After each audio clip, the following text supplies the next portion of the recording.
Mae cadernid llethro Eryri yn gwarchod pentref bach pert Beddgelert erioed. A'r gymuned yma yn swotio yng nghesoil y mynyddoedd. Does dim syndod fod y lle yn gymaint o atynfa. Ond digwyddodd un peth yma dros 70 o flynyddoedd yn ôl, oedd nid yn unig yn unigryw i'r ardal hon, ond hefyd yn destun rhyfeddod yn fyd eang a thu hwnt.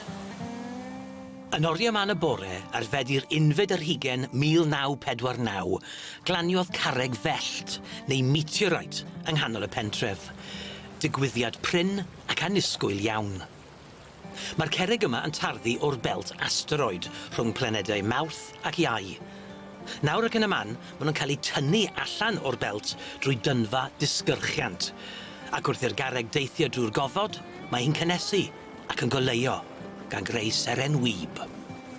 Mae cerrig mellt yn teithio hyd at 44 milltir yr eiliad.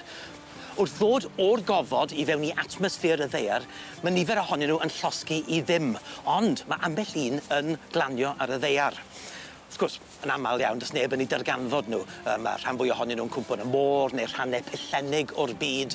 Ac wrth gwrs, ambell un yn cwmpo yn ystod y dydd, felly does neb yn ei gweld. Hyd y gwyddwn ni, 2 sydd wedi glanio yng Nghymru erioed. Y cyntaf ym Mhonllyfni yn 1931, yr ail drwy do y Prince Llywelyn, yma ym Meddgelert. Ac mae'r hanes yn fyw o hyd i'r rhai sy'n cofio'r diwrnod rhyfeddol hwnnw. Roedd yn nhad yn adeiladwr ac chynnal a chadw yn Beddgelert. Dyn oedd o'n gwachad ar ôl y gwestai a trwsio nhw. A gafodd ei alw fan hyn i wneud ei waith y felly? Bore Dramâu. Ie. Os oedd y seren gwmffon di dŵad, di disgyn yma rhyw chwarter i 2 yn y bore. Pobl y gwestiwn ffonio'n nhad, twll yn y to. Oedd yn nhad yma yn mynd i fyny'r stafell.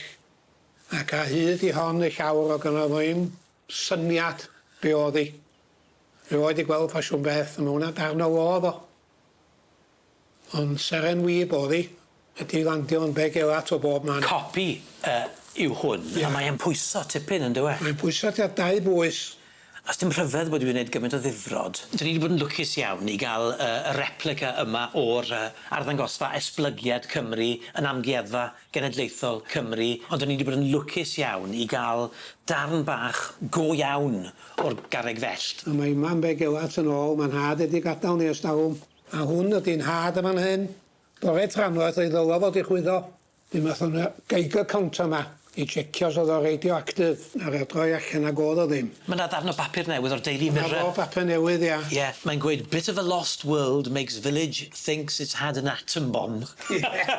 Dramatic iawn, yn doedd. Chi'n cofio beth ddigwyddodd wedyn gyda'r arbenigwyr yma yn rhedeg o gwmpas y lle yn neud yr holl stŵr yma? Dwi'n cofio nhw'n deud wrth y bobl yn mynd i'r chwilio am ddarn arall rownd y cefn y tai yma, felly. So nhw'n cael 50 pint, so nhw'n cael hyd i ddarn arall. Nhw'n cael neb hyd i tamad arall o gwbl. A meddwl bod yn nhad wedi gafal yn on 70 o flynyddoedd yn ôl, a mae'n ôl yn Beddgelert i'w yma. Rhyfeddod iawn.